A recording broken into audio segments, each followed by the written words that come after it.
abduction emergency has been issued. This is an Amber Alert. Iowa law enforcement has determined that a child has been abducted and the life of the child is in danger.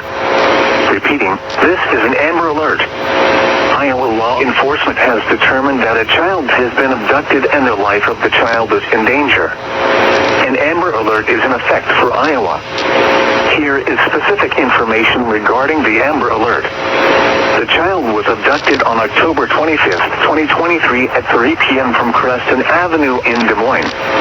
The suspect vehicle used in this abduction was a 2016 blue Chevy Cruze bearing the following Iowa license plate number: North, South, G, 5, 8, 9.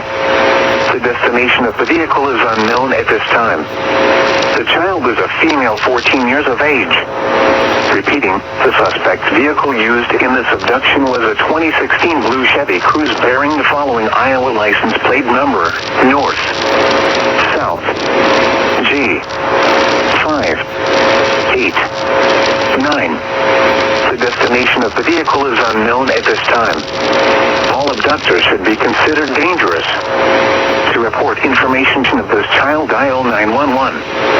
Attention media, for complete information regarding this Amber Alert, please visit the IowaAmberAlert.org website.